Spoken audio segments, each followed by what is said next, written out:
got a plan and I got a vision. You don't understand and you can get missing. I won't let you ruin my tribe with division. I'm taking aim and I shoot with precision. I'm really the girl that these girls wanna be. So naturally feminine, but still a G. Where she get her vibe, she stole it from me. Where she get her, but I'm never tripping, you know how I do. I'm glad I could sprinkle some game on you, boo. I just let souls flow to me like water. Stunning these boys and these girls are my daughter. Aquarius.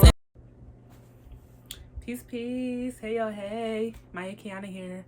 And tonight, I am here to introduce an interview from the Queen Talks podcast. The reason that I wanted to do this little intro segment is because this interview was recorded way back February 8th. And I felt like an update was due to let you guys know that, you know, this was recorded a little bit in the past, and now some things have changed. So I had the luxury of interviewing Trinity, also known as Just Trin the Yogi. She is an amazing yoga instructor, and in this interview she talks about completing her being in the course of a 300-hour yoga certification, and at this point she has completed that class, so shout out to her, congratulations. She also mentions the Educator's Oasis, which was just a idea at this point in time, and now the Educator's Oasis has come and passed, and I was able to be a part of that. Thank you, Trinity, for having me lead a journaling session at the Educator's Oasis. The experience was amazing. You can follow her to see, you know, some recaps of what happened at the event. There was yoga, there was journaling, there was sound bowls. It was a lot. It was an amazing experience. Something very, very rewarding and calming, relaxing, and a really intentional self-care experience for educators. So much gratitude, Trinity, for putting that together and having me be a part of it. In addition to that, I don't want to talk too much. That was really it. Like, I just wanted to let y'all know that some of these things have come and passed. So I'm sorry for sitting on this interview for so long. That's one thing that you will notice that I do. And I'm not gonna make no promises to stop doing it, but I'm working on it. So bear with me. I love y'all. Love yourself. Don't forget to live in love. And without further ado, get into this interview. Peace. Introduce it. We're just gonna get into it. It's the reason why I do what I do. Why is self-care overlooked in some Black communities? Is this a generational curse, and how can we reverse it? Two-part question, two-part answer is it's overlooked. I'm gonna answer the last question first. Mm-hmm. Generational curse? Hell yeah. Hell yes, it's a generational curse. And the generational curse in the Black community is that we are strong, which is why self-care is overlooked.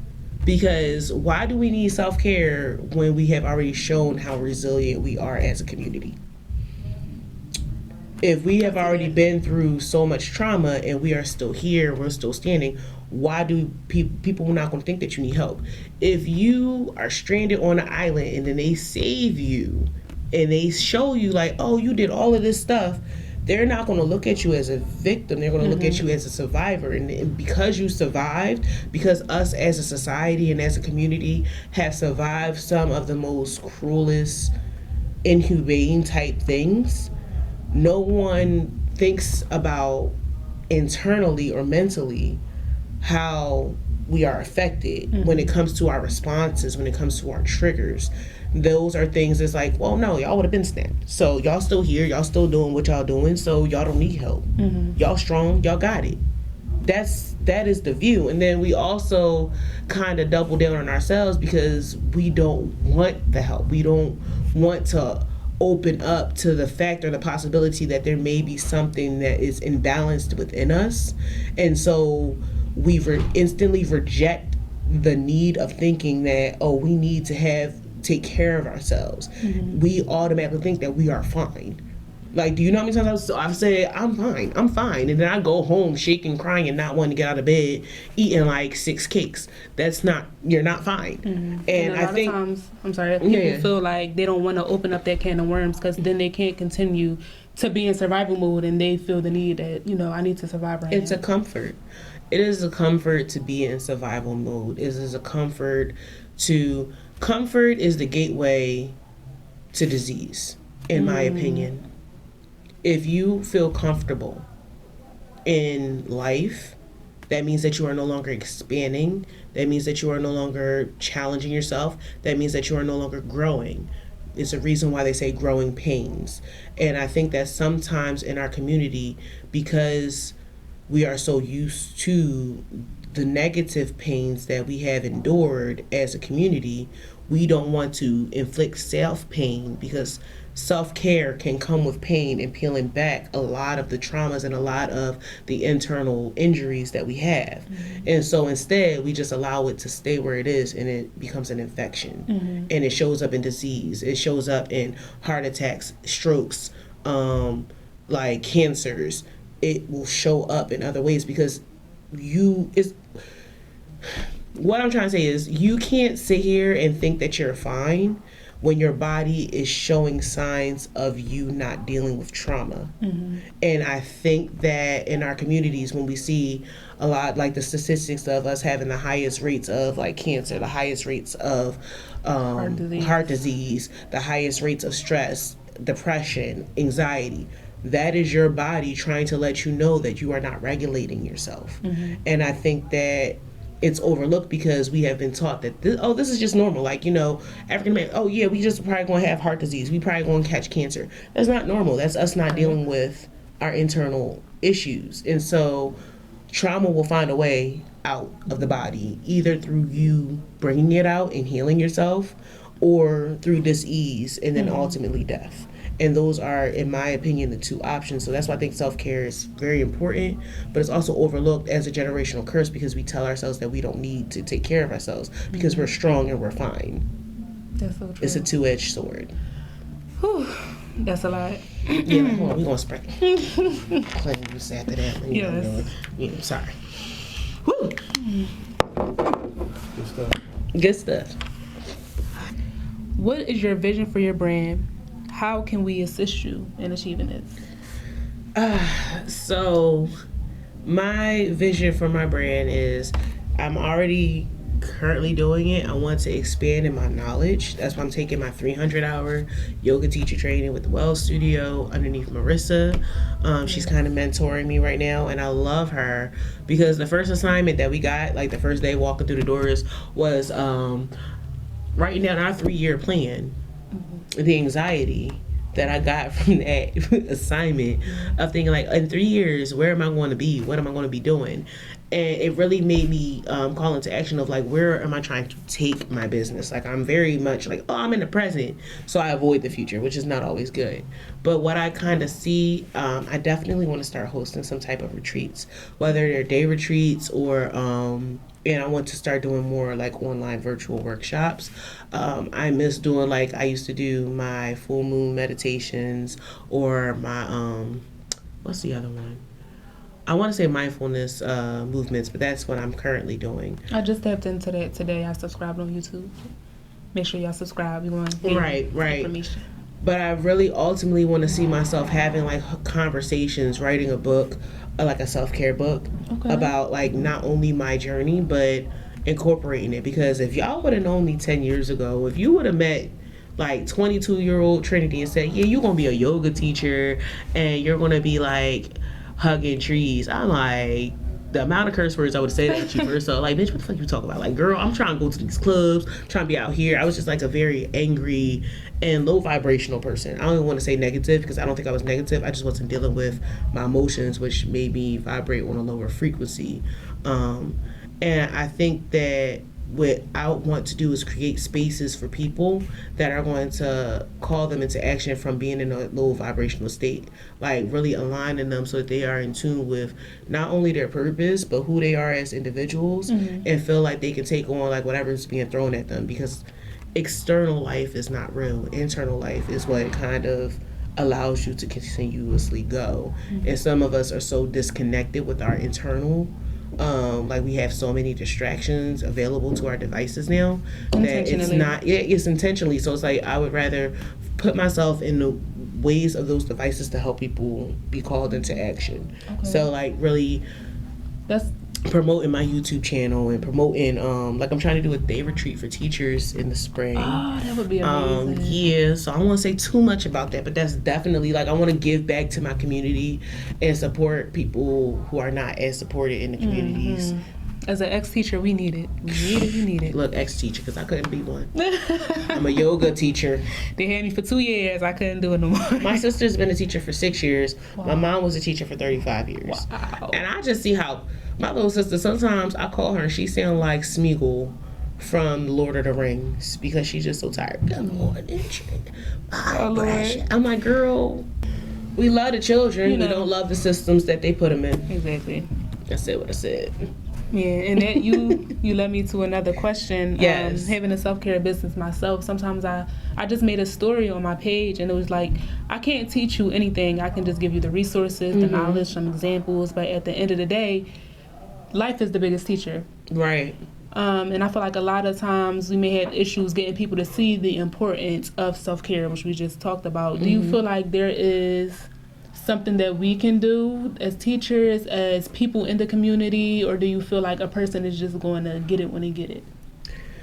I think that we can always do things to help others, even if that means showing up as the best version of yourself. And that's something I'm really like working on doing. And what I mean by that is no matter what I'm practicing and choosing to call to action in my practices, no matter how I have interactions with others, I'm always going to show up in the best version of myself. So like you could cuss me out and possibly slap me in the face, but I'm gonna walk away from you because I'm not gonna allow you to take my energy. And somebody else, like there have been times people come up like, yo, if that was me and she was talking to me like that, and it's like a teachable moment. It's like, she probably having a bad day. She got stuff going on, and learning how to kind of detach from the outside world and realize that these external connections that you have with people may not have anything to do with you. It can, like somebody who's watching you from the outside in could be like, I want to be able to react like that. Like, I want to, so it's like calling yourself into action can help people get into better alignment because they see that you're living in alignment. And when somebody is being pulled to live in alignment and they know they're out of alignment and they see somebody else living in alignment, it starts to wake up the call to action into them. So I always say it kind of starts with you. Like Michael Jackson says, it starts with the man in the mirror. He knew what he was talking about. Absolutely. It begins with you and how you are traveling on your journey, because all of our roads intersect at some point, and at that point, do you want to be someone where it's like, oh, I remember she was the girl that cussed that girl out, or I remember that girl cussed her out and she really was like, showed her nothing but kindness. How can I be more like that? It's all about your perception of what you're projecting out into the world and learning how to realign and have boundaries with yourself so that you can be you can take responsibility for what you're throwing out there. Absolutely. I love that. And it makes me think about the best form of teaching is modeling. So it made me think about the saying that parents like to use, don't do what I say, do what I do. And it's like that saying only exists because naturally children do what you do over what you say. Right. And I think the same thing, like you said, is true for everybody in general. And some people, when they hear that, they might be taken back. And it's like, I don't want my child to be walked over. But when you think about like making the world a better place, essentially it's what every grown person should be thinking about, which is going to lead into my next question. The key point to pick up is self-control. Right.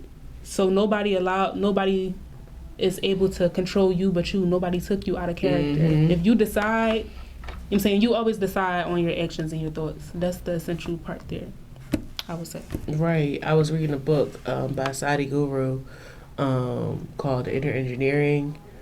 There's more to that title, but I can't remember the full title. But he talks about displacement, and when you're calling it, what did you just say? Lord Jesus, my brain. Modeling? No, after that. Self-control? Yeah, having self-control over, he said, he was talking about when you have self-control over your mind and your actions. He was like, so many people don't have control over their mind or their actions because they're so busy living in a state of constant reactivity. And that's the complete opposite of being in self-love with yourself. Because if you were to have love for yourself, you'd be able to call into action like, this is what I want to control. He even talked about how when people say, oh, why are you the way that you are? Like, why are you acting like that? And there's all these excuses that we as humans make, like, oh, when I was younger, my dad used to abuse me, or I had a teacher that told me I wouldn't amount to shit, or my ex used to abuse me. These are all external forces, but you're using that as an excuse as to why you are reacting and being in control. So basically, you're allowing other people to control what you're doing, which means that you're out of alignment with yourself. So I felt like that was like something that really called me into action. Like, damn, every time I want to match energy, it's like I'm manifesting. I'm coming out of alignment with myself to manifest something, a negative vibration or low vibrational vibration that doesn't align with me, and I'm entangling myself with that vibration and that energy when it's not meant for me. So it's like the best thing to do is walk away and to call yourself into yourself and know that you don't have to be entangled with that. So that just reminded me of that quote. I paraphrase definitely, but yeah. Well, that's another resource for y'all to tap into. And the next question I wanted to ask, which I ask everybody, what is our responsibility to the youth? Man, okay. I'm playing. Cut that part out. Wasn't expecting it. After everything I said, man, I'm sorry. I had to act the fool. I was good the whole interview. I gotta do something. I had to. If what you say? You said closing. No, it's staying in. That's Scorpio. It wouldn't have been right. Somebody like, oh, Trin did a good interview. Like, what? No, I'm sorry. No, our responsibility for the youth is to help them get better aligned with themselves. I feel like people look at children. That's like the real reaction. They be like, really like F them kids. And I think that there is a jealousy. Like, take yourself out of it when you're dealing with the youth, because their experiences are their experiences for the first time. And I think that when you really put yourself, like, treat a child the way you want to be treated when you were a child. Give them what it is that you felt like you lacked. So, like, when I'm meeting a child, I want them to always feel heard, loved, supported, and safe. And I think that that is our responsibility to the youth, because that's what they need in order to fundamentally be able to grow up and not have the same traumas or the same issues or the same triggers that we have, because we were able to protect them from that. And I think that that's really important. I feel like we can't break generational traumas by continuing in the same ways and having the same manners and having the same reactions. Something has to change. So it's always taking that pause and just being like, look, how can I support you right now? What is it that you need? Like, what is it that you really need? And helping them really find out who they are at the earliest age. If I would have had half the knowledge that I had when I turned 35 when I was 15, the opportunities would have been completely different for me, and a lot of doors may have opened a lot sooner. And I think that we owe it to them to give them the same, like, that fighting chance. Right. Yeah. I love that.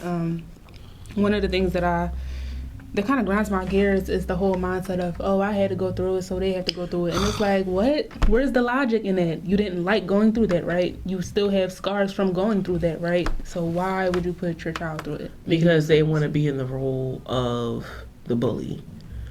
When I think that the reason why generational traumas go on so often, or because they go along so unchecked, is that because they get to be in that spot of power, that power dynamic.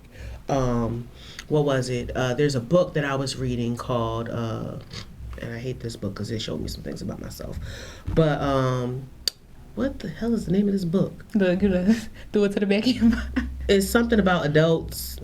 It's a parenting book. It's like talking about when you had a parent that was a narcissistic parent. I'm gonna give you the name of the book, and she can tag it below because I can't remember right now. But in this book, it talks about all the different traumas that our parents kind of instilled in us, and how those traumas. It's like, oh, you start the book thinking that you want to be talking about your parent, right? And it's like it has a whole bunch of worksheets, and I'm gonna find out what this book is real quick. I'm so sorry because I need to know the title of the I'd book. be the same way. Like, nails gonna bother me. Mm-mm. Adult children of emotionally immature parents: how to heal from distant, rejecting, and self-involved parents. I see why you put that. Yeah, it's a long title. But adult children of emotionally immature parents. That's like the main title. That book kind of changed my life because you go through it thinking that you like filling stuff out about your parents, and by the end of the book, it shows you how, because you had these parents, things are now present in your life, and you are perpetuating generational trauma through your triggers and your reactions based off of how you were raised by having these emotionally immature parents. And that's one of the reasons why I say I'm not having kids, because I'm emotionally immature to have children. I don't want to continuously throw the generational trauma that's in my family onto other children. So that's a book that's really, really good if you feel like you had like a distant parent, an abusive parent, or a parent that was narcissistic. Because if you had a narcissistic parent, 9 times out of 10, you're narcissistic. If you had an abusive parent, 9 times out of 10, you're abusive.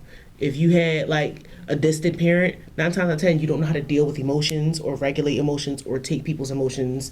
Like, it really was taking the mirror off and taking the focus off of your parents and pulling it on you and showing you how these things can still appear in your life and you don't even be aware of it. Like, I found out I'm a narcissistic person from this book, and I had to peel back that layer like, damn, I got this because that's how I was raised, and how can I work on bettering myself? So it was definitely a good read. And I just think that, like, learning that the things that you had to deal with can show up in the youth and show up on how you deal with youth is one of the ways that you can really, like, be responsible for them. It's like, okay, I don't have to show up in these ways because this is what I'm used to. I can choose to do this differently, even if it's unorthodox, even if it's like people like, oh, gentle parenting. No, whoop them kids' ass. Like, no, you don't have to do that if you learn how to communicate effectively. But, you know, again, generational traumas and curses that we need to break in our community is very detrimental. So Yes.